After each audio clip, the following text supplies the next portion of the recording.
Mesdames, Messieurs, bonjour. Donc je vais commencer par la mobilisation et ensuite on parlera d'analgésie. Cette première diapositive, vous l'avez vue déjà sous toutes les formes, ça tourne. Bon, ce sont les différents items de la récupération rapide après chirurgie. Juste pour dire quand même que la récupération rapide après chirurgie n'est rien d'autre que ce qu'il faut faire au mieux pour le malade. Et que normalement tous les malades devraient avoir cette optimisation des soins périopératoires qui, quand c'est bien fait, se traduisent par effectivement un raccourcissement de la durée d'hospitalisation. Alors dans ces différents items, vous voyez que l'ambulation, l'exercice a une place, que la diminution, la réduction du stress périopératoire également, et que la douleur également, et je vais parler de ces différents éléments. Alors tout d'abord, la mobilisation. C'est très difficile dans tous ces items de pondérer ces items. C'est un package, comme vous avez compris, la récupération rapide après chirurgie.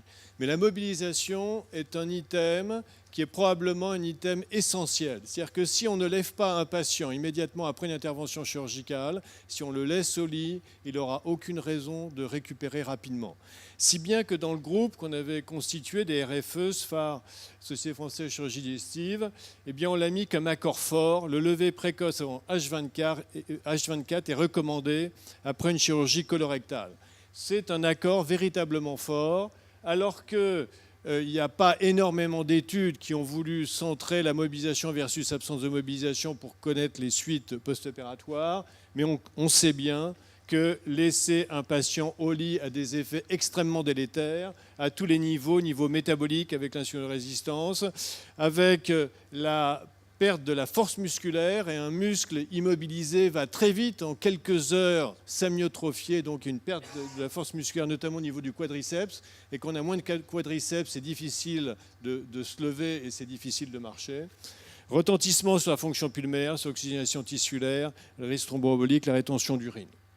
Alors ça, c'est une étude dans le cadre de la chirurgie colorectale qui a comparé deux groupes. Un groupe qui avait une ambulation protocolisée avec un certain temps d'ambulation dans la journée. Si on voit les jours post-op et les heures, vous voyez que, par exemple, à J3, en moyenne, les patients restaient 6 heures hors du lit. Et un groupe qui avait une mobilisation pas spécialement protocolée. Eh bien, la conclusion est simple. À une semaine, un mois, 2 mois, ceux qui ont eu une mobilisation active, précoce, post-opératoire, n'ont pas eu de problème au niveau de la force musculaire du quadriceps, puisque la force d'extension du genou était préservée, ce qui n'était pas le cas pour les patients qui n'ont pas eu cette mobilisation active post-opératoire, avec même encore à un mois une certaine diminution de cette force musculaire. Et dans ce travail, qui est un travail multicentrique, de type cohorte européenne, les différents items de la récupération rapide après chirurgie ont été listés, et ils ont vu que quand le hazard ratio est supérieur à 1, ça veut dire que c'est significatif, eh bien ressortait significativement le fait que le patient soit hors du lit dès le jour de l'intervention en post-opératoire et a fortiori les jours suivants. Si bien que ça, c'est une recommandation très pratique, qui est du bon sens, qui a été élaboré par ce groupe ERAS et qui dit que dans la chirurgie colorectale, il faut enlever précoce, fauteuil le soir de la chirurgie et une marche dès le lendemain de l'intervention chirurgicale, avec les 2 heures à J1 hors du lit minimum, 6 heures les jours suivants et une marche de 80 ou 100 mètres à J1 et ensuite 2 fois 80-100 mètres à J2 et à J3. C'est très important de protocoliser cette récupération rapide, cette ambulation rapide post-opératoire au niveau des structures de soins et d'en informer le patient. Et pour que ça marche, il faut que le patient adhère à ce projet. Pour qu'il adhère, il faut qu'on lui explique l'intérêt de cette mobilisation précoce. Ça, c'est quelque chose qui marche très bien. C'est au niveau des aides-soignants, des IDE, des services de chirurgie que le problème est pris en charge. Et c'est très important de motiver le patient et les équipes soignantes sur cette mobilisation. C'est, je dirais, l'élément essentiel de la récupération rapide après chirurgie. Et c'est pour la chirurgie colorectale, mais quand on voit pour la chirurgie orthopédique, sur la prothèse de hanche, prothèse de genou, on a les mêmes items, hein, ici représentés différemment, avec l'importance de cette mobilisation, l'importance de prévenir cette diminution de la force musculaire, l'importance, et Marc Rocoul en a déjà parlé, de prévenir les vertiges liés à l'hypotension orthostétique post-opératoire, puisque quand on va lever le patient, il faut bien sûr, au préalable, c'est des petits gestes qui paraissent bêtes, mais c'est essentiel, avant de dire au malade, vous allez vous lever, etc. Il faut, le malade, il est allongé dans son lit, il a les jambes pendantes, on lui prend la pression artérielle pour savoir si la tension artérielle ne baisse pas. Après, on le met debout si la tension artérielle est toujours correcte. D'ailleurs, nous, on le fait dès que le malade est réveillé en salle de réveil, et ensuite, on le met au fauteuil, on reprend sa pression artérielle. C'est des éléments essentiels pour éviter justement ces vertiges liés à ces problèmes d'hypotension orthostatique. Agir sur le stress chirurgical et agir sur l'analgésie. Ici, par exemple, dans le cas d'une fast track pour chirurgie de hanche ou de genou, les éléments qui empêchaient que le patient sorte très vite de l'hôpital, c'était lié à un problème de douleur, de post-op immédiat, c'était lié à ce problème de dizziness, de vertige, lié à ces problèmes d'hypotension, et puis c'était lié à le fait que le patient n'ait pas été mobilisé suffisamment tôt, à une diminution de la force musculaire. D'ailleurs, Kellett l'a bien montré, en orthopédie, c'est comme pour la chirurgie digestive, mais comme Kellett et Banol l'ont bien souligné dans cet article, si certaines études peuvent néanmoins, dans le cas de la chirurgie orthopédique, être négatives quant à la mobilisation précoce, c'est que cette kinésithérapie n'est pas assez intensive et surtout est trop tardive. Il faut qu'elle survienne immédiatement, post-opératoire immédiat. Il faut qu'immédiatement le kinésithérapeute, dès que le patient est même dans la salle de réveil au maximum, eh bien cette kinésithérapie commence en post-opératoire immédiat. Alors quels sont les critères de choix d'une bonne technique d'analgésie dans le cadre de ce programme? C'est dans le cadre de ce programme, et je redis, ce n'est pas spécifique au programme, c'est pour tous les malades qui vont être opérés.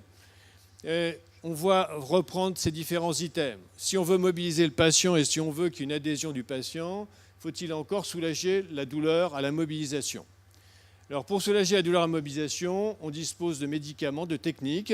Les anesthésiques locaux sont extrêmement utiles, c'est les traitements essentiels, je dirais, soit sous forme générale, soit sous forme d'analgésie locorégionale. Les anti-inflammatoires non stéroïdiens également. Les antihyperalgésiques comme la kétamine ou les gabapentinoïdes comme la gabapentine. Ici un exemple, un travail que nous avions fait, prothèse totale de hanche, douleur à la mobilisation. Selon qu'ici c'est un groupe qui n'a pas reçu de parécoxib, COX-2 inhibiteur, et ici deux groupes qui ont reçu du parécoxib. La différence dans ce groupe, il y en a un groupe, on a commencé le parécoxib avant la chirurgie, l'autre groupe, on l'a démarré immédiatement après la chirurgie. Vous voyez que les deux groupes qui ont eu du parécoxib par rapport au groupe qui n'a pas eu de parécoxib, la douleur à la mobilisation est mieux contrôlée.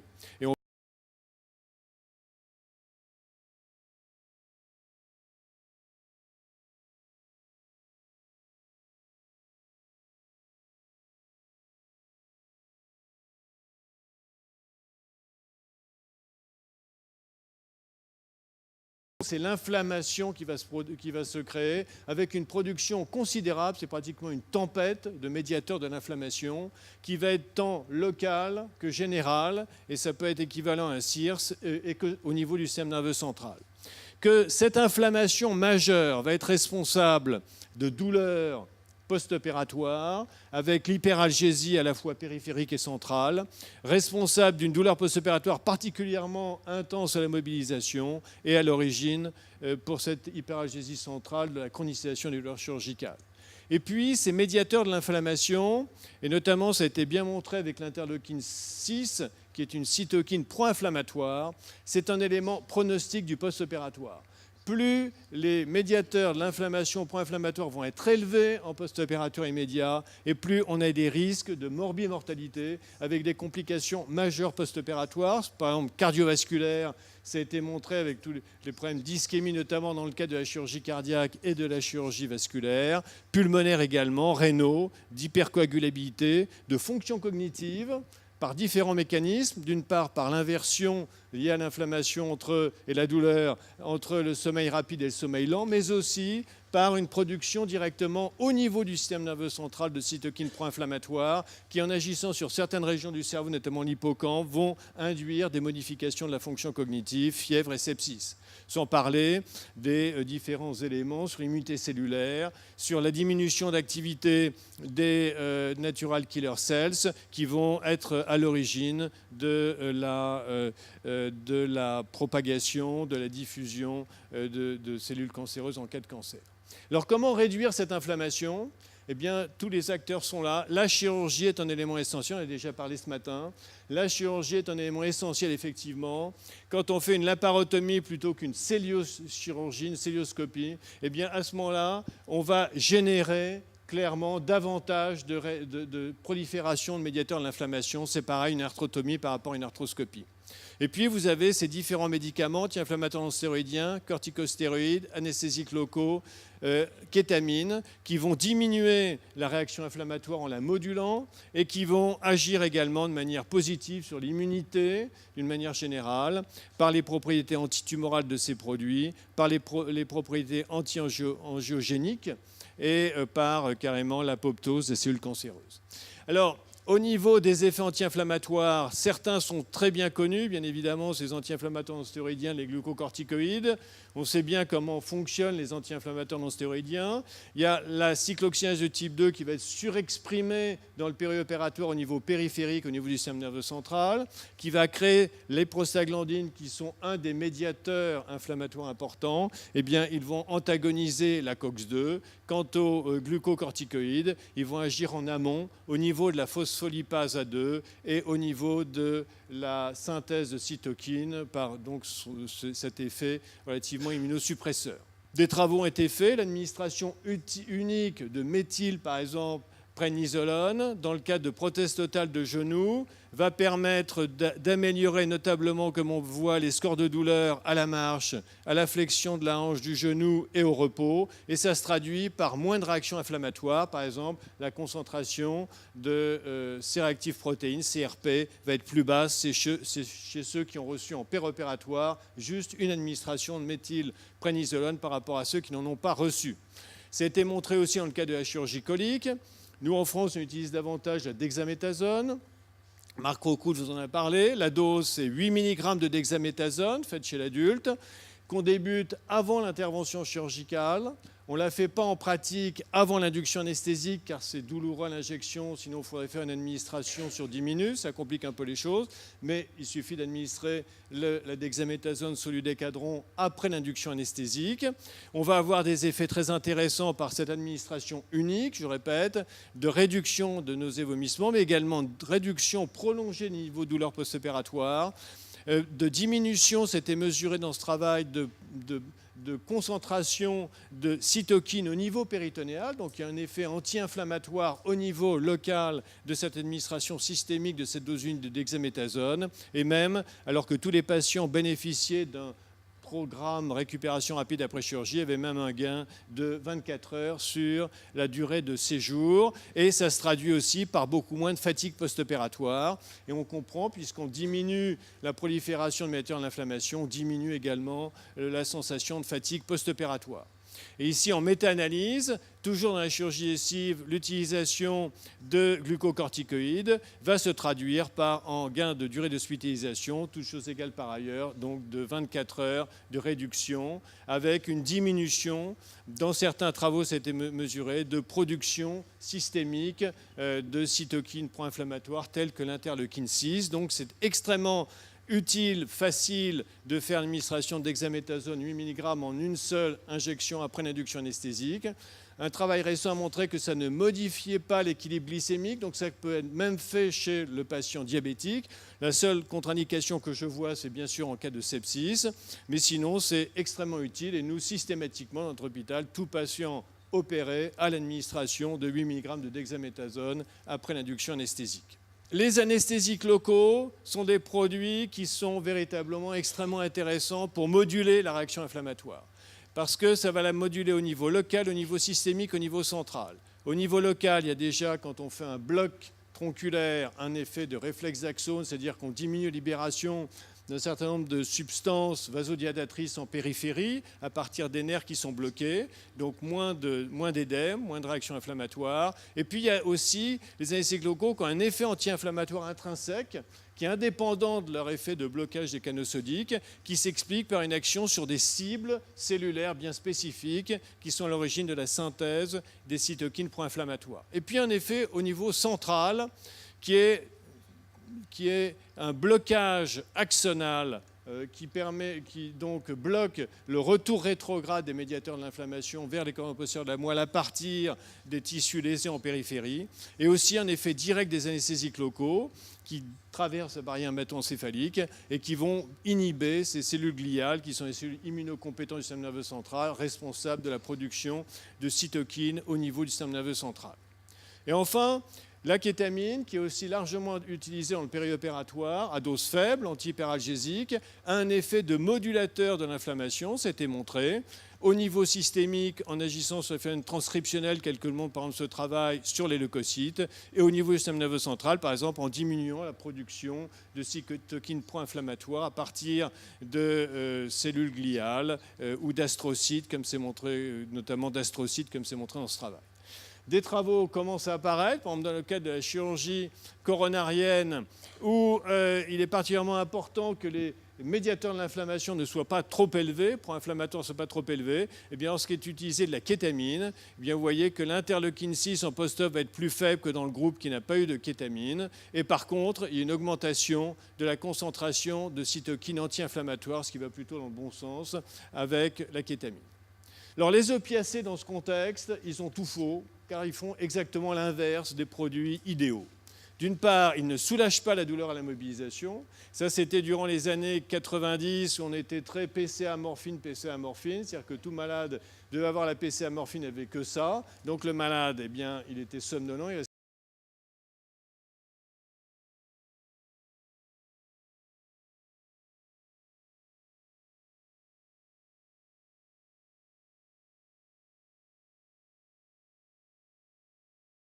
Mal, mais quand il est mobilisé, il a extrêmement mal. Donc ça ne marche absolument pas, les morphiniques. C'est des produits antinociceptifs, mais qui ne marchent pas pour calmer la douleur à la mobilisation. Par contre, ils sont peut-être antinociceptifs, mais ils sont malheureusement pro-hyperalgésiants, c'est-à-dire en dessous de l'effet antinociceptif, il y a un effet sous-jacent inverse. C'est comme si, avec une voiture, on appuie à la fois sur le frein d'accélérateur. Bon, on s'aperçoit que la voiture elle avance moins vite que si on n'appuie pas sur le frein.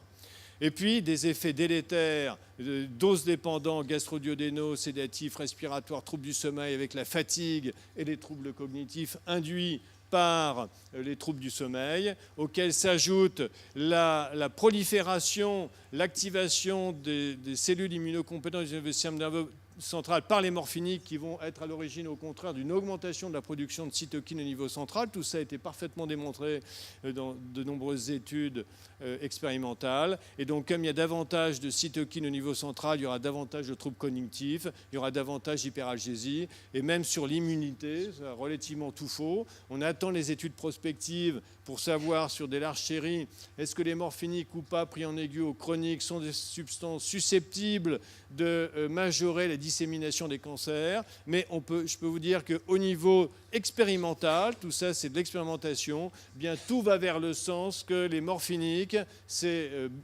maléfique pour des sujets qui ont des cellules cancéreuses, ça diminue les natural killer cells, ça augmente l'activité angiogénique cancéreuse, ça augmente donc cette néovascularisation cancéreuse, ça joue sur la croissance, la dissémination des cellules cancéreuses.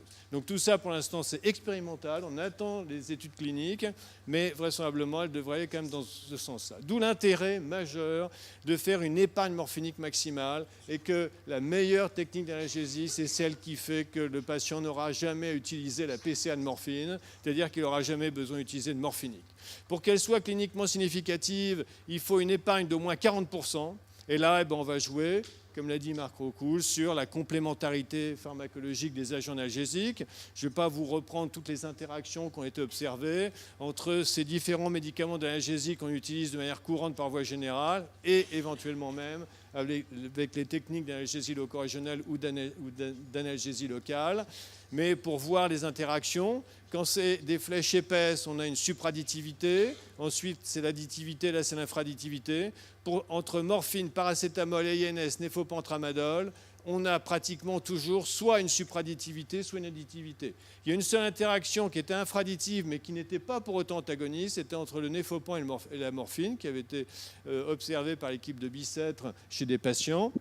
Mais pour tout le reste, vous voyez, cette très forte interaction, quand vous rajoutez de la kétamine, vous allez encore ajouter ces flèches épaisses de supradditivité. Kétamine INS, c'est supradditif. Kétamine néfopan, par exemple, c'est supradditif. Kétamine tramadol, c'est supradditif. Kétamine morphine, c'est supradditif.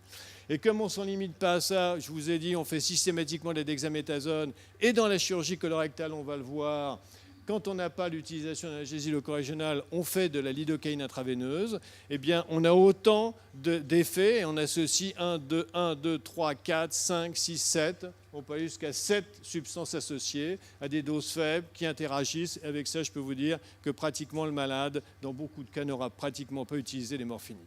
Les recommandations de l'RFE sur la RAC dans le cas de la chirurgie colorectale, il est recommandé de prescrire donc cette analgésie multimodale qui va associer différents analgésiques non morphiniques et ou les techniques d'analgésie loco-régionale. Ça, c'est un accord fort et ça permet généralement une épargne morphinique significative. Et je vais terminer relativement rapidement, puisqu'on a déjà un peu parlé, c'est que l'analgésie, ce n'est pas la même analgésie pour tout le monde. On peut avoir des attitudes, comme par exemple le sodium-cadron, on le fait à tous les patients. Mais les techniques d'analgésie doivent être adaptées au type de chirurgie. Et il faut écrire des protocoles d'analgésie adaptés au type de chirurgie que vous faites dans vos établissements de soins. C'est tout à fait important. Pour la colectomie par laparotomie, ce travail qui date, c'est un travail princeps, qui montrait que quand on faisait une péridurale analgésique, j'ai bien dit pas anesthésique, mais analgésique thoracique sur 2 jours post-opératoires par rapport à un groupe qui n'avait que de la PCIV morphine, les niveaux de douleur étaient plus faibles à la mobilisation. Mais il s'agit de la laparotomie, et c'est souvent des xyphopubiennes pour des chirurgies majeures qui sont davantage plus que des colectomies, qui peuvent effectivement aller sur le rectum. Et là, on garde, nous, encore ces indications de l'analgésie péridurale. Nous commençons à dose analgésique et toujours en péropératoire. Et nous faisons en sorte, bien sûr, qu'il y ait une stabilité hémodynamique. Généralement, quand c'est dose analgésique et qu'on contrôle la profondeur d'anesthésie sur l'index bispectral pour éviter que le malade soit trop endormi, on n'a pas de problème majeur d'instabilité hémodynamique ou d'utilisation majeure de vasoconstricteurs ou de remplissage. Ça réduit effectivement, comme ça a été dit, l'ilus post-opératoire. Et dans ce travail, il y avait un effet bénéfique, je dirais, sur la récupération fonctionnelle. Ce test est un test qu'utilisent certaines équipes anglo-saxonnes. Je crois que c'est un bon test. C'est le test de la marche de 6 minutes. Les patients marchent 6 minutes et on mesure combien ils arrivent à faire de mètres.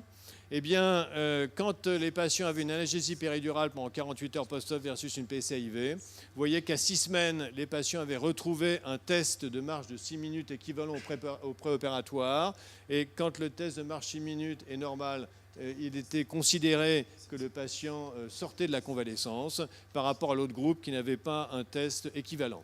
Ce test est un très bon test pour évaluer les possibilités, la rapidité de récupération. Certains ont fait des études et ont vu que les patients qui en préopératoire avaient un test de marche de 6 minutes particulièrement qui était normal, disons, pour un individu, c'est-à-dire avait une fonctionnalité tout à fait correcte, étaient des patients qui allaient récupérer plus rapidement post-opératoire un test de marche de 6 minutes équivalent au préopératoire. Si bien que certains maintenant font, on n'en a pas parlé depuis ce matin, mais c'est de la réhabilitation préopératoire, sauf au niveau respiratoire, c'est de faire en sorte que les malades arrivent à l'intervention chirurgicale, quand bien sûr c'est possible, en relative bonne forme physique et notamment en bonne forme physique musculaire, et donc faire en sorte que quand on a un délai, que ces patients aient une activité physique, qui marchent régulièrement dans la journée, voire qu'ils fassent des séances de training, etc. En tous les cas, pour la laparotomie, c'était un accord fort dans notre groupe pour dire qu'une analgésie péridurale thoracique était le gold standard. Mais je suis d'accord avec Pierre Correa qu'on peut néanmoins, même en cas de laparotomie, aller vers d'autres techniques. Mais c'est peut-être, on sera quand même moins bon en termes de technique d'analgésie quand on a des laparotomies importantes. Heureusement, maintenant, on a pratiquement, exceptionnellement, une chirurgie colique en dehors de la laparoscopie.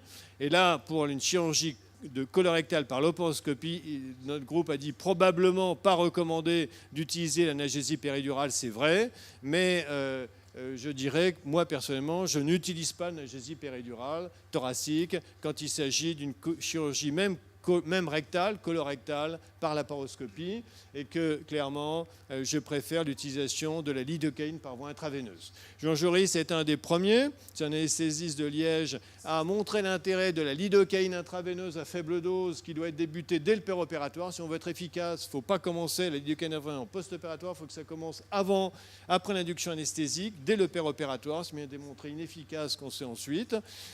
Les doses sont globalement de 1,5 mg/kg sur 10 minutes, c'est-à-dire pour un adulte, c'est aux alentours de 100 mg de lidocaïne quand on est mis sur 10 minutes, puis une dose équivalente par heure, c'est-à-dire 100 mg/h. On le fait en péropératoire, en post-opératoire, en salle de réveil, et si on peut le poursuivre dans le service de chirurgie, c'est pas plus mal. Mais déjà, si on va jusqu'à la sortie de salle de réveil, c'est déjà pas mal. Et vous voyez que pour le confort abdominal, c'était nettement mieux, que pour le retour d'un transit intestinal, c'est beaucoup plus rapide, que l'épargne morphinique est quand même maximale et que finalement, les patients vont être moins gênés par les problèmes de distension abdominale quand ils ont eu la lidocaïne par voie intraveineuse, puisque la lidocaïne va agir sur les muscles myotériques du tube digestif et permettre justement que les mouvements propulsifs puissent se réaliser. Et en plus, c'est très efficace pour diminuer la production locale de médiateurs de l'inflammation au niveau du tube digestif. D'ailleurs, en méta-analyse, le groupe de Francis Bonnet avec Emmanuel Marais ont montré que cette lidocaïne intraveineuse dans la chirurgie abdominale était très intéressante pour l'épargne morphinique, pour soulager les douleurs post-opératoires, pour diminuer nos vomissements avec un NT de 5, pour réduire les listes post-opératoires, pour réduire la durée d'hospitalisation qu'on peut voir de 24 heures. Alors il est vrai que dans ce travail, la plupart des études correspondaient à de la celliochirurgie. Donc l'administration intraveineuse continue de lidocaïne est recommandée pour la chirurgie colorectale. C'est un accord fort de notre groupe, donc ça va tout à fait dans ce qui a été dit tout à l'heure. Pour la chirurgie orthopédique, problème du bloc fémoral, notamment dans le cas de la prothèse totale de genou. Ça, c'est un vieux travail, un travail déjà un peu ancien de Xavier Capdevila, mais qui a bien montré que lorsqu'était fait un bloc fémoral par rapport à des patients qui n'ont pas de bloc fémoral et qui avaient uniquement une PCIV morphine, il y avait un gain quant à l'angle de flexion, avec un gain de l'ordre de 10 degrés pour l'angle de flexion en post-opératoire immédiat au cours de la kinésithérapie, et que ceci se traduisait par, à distance de la chirurgie, eh bien, une convalescence qui était raccourcie. Ici, il y a une autre étude qui montre que quand le bloc fémoral, les en faisait pendant un bloc fémoral de 4 jours, les critères de sortie qui étaient sur l'analgésie, l'absence de recours aux opiacés, une ambulation d'au moins 30 mètres, eh bien, étaient obtenus beaucoup plus rapidement lorsqu'ils avaient eu le bloc fémoral à ropivacaïne que ceux qui n'avaient pas eu de bloc fémoral. Donc ça va relativement dans le bon sens de l'intérêt de l'utilisation du bloc fémoral dans le cadre de cette chirurgie. Si en plus vous associez un coccyx, vous allez encore raccourcir la durée pour obtenir un angle de flexion de 90 degrés, c'est-à-dire que le patient retrouve un critère de flexion satisfaisant. Et nous, on avait observé, quand on faisait associer au bloc fémoral 48 heures de la kétaminose faible antihyperalgésique par voie intraveineuse, on gagnait aussi quant au délai d'obtention de cet angle de flexion de 90 degrés. Quand on fait également cette kétamine intraveineuse à dose antihyperalgésique, ce n'est pas tous les patients qui en bénéficieront. Ceux qui en bénéficieront, et cette méta-analyse le montre bien, c'est ceux qui ont des douleurs sévères dans le groupe contrôle. Autrement dit, il faut des chirurgies majeures. Il faut des chirurgies où il y ait clairement beaucoup d'influx nociceptifs, où il y ait beaucoup de délabrement, de médiateurs de l'inflammation. C'est quoi? C'est la chirurgie abdominale par laparotomie. C'est la chirurgie orthopédique par arthrotomie. Alors les alternatives, je terminerai là-dessus, c'est l'utilisation des anesthésiques locaux par voie locale plutôt que par voie loco-régionale. Au niveau abdominal, l'alternative analgésie péridurale thoracique peut être la mise en place, quand il y a une laparotomie, d'un cathéter pré-péritonéal, comme l'a fait Marc Bossier, avec une perfusion d'anesthésique locale pendant 2 jours, par exemple, à cette dose. Il avait eu des effets intéressants pour l'épargne morphinique, pour la qualité de sommeil, pour la reprise du transit intestinal, pour la durée d'hospitalisation, pour la qualité de l'analgésie à la toux. Mais quand on voit ce travail plus récent qui a comparé l'administration locale pré-péritonéale d'anesthésique locale versus une analgésie péridurale thoracique dans le cas d'une chirurgie colorectale, eh bien, on voit quand même, par la parotomie, eh bien, on voit qu'il y avait un gain supplémentaire sur la douleur dans le groupe péridural analgésique par rapport au groupe d'administration continue anesthésique locaux, et que même en gain de durée de séjour, c'était un peu mieux lorsqu'il y avait l'analgésie péridurale thoracique que l'utilisation locale d'anesthésique locale. Donc quand même l'analgésie péridurale thoracique dans cette chirurgie est quand même plus efficace que l'administration locale d'anesthésiques locaux. Si bien, alors le problème, c'est que nous, au niveau de notre groupe, on a dit que l'accord était faible de l'indication de l'irrigation pariétale pour une perfusion anesthésique locale dans le cas de la chirurgie colorectale. Probablement, pourquoi? Parce que les études sont très peu standardisées. Le cathéter peut être placé à différents endroits. Ça peut être un cathéter multiperforé ou pas multiperforé. Donc il y a de grandes variétés qui font qu'une conclusion définitive est difficile à porter. Le TAP bloc est utile. C'est simple à faire. Entre ne rien faire et faire quelque chose, le TAP bloc, c'est une bonne alternative. Ça a un effet d'analgésie sur les premières heures post-opératoires. Malheureusement, ça va être une durée d'action, j'estime, trop courte. Et il n'y a pas eu d'études qui, comme on l'a dit, qui ont montré, qui ont évalué l'effet sur la récupération rapide après chirurgie. Et puis, l'alternative, on en a parlé tout à l'heure, à l'utilisation d'un bloc fémoral dans le cadre d'une prothèse totale de genou, c'est effectivement cette infiltration locale de ropivacaïne. C'est un travail qui a été publié, fait par des chirurgiens orthopédiques. C'est le chirurgien effectivement qui fait directement l'infiltration. Les doses sont des doses, en tous les cas au niveau des concentrations, même si les doses peuvent paraître importantes, il y a eu des mesures de pharmacocétique qui ont été faites, on est quand même en dessous, franchement, des concentrations toxiques de ropivacaïne libre, donc il n'y a pas de risque à ce niveau-là, sauf si bien sûr on fait une administration intravasculaire accidentelle. Ça ne marche pas dans la prothèse totale de hanche, donc ça c'est.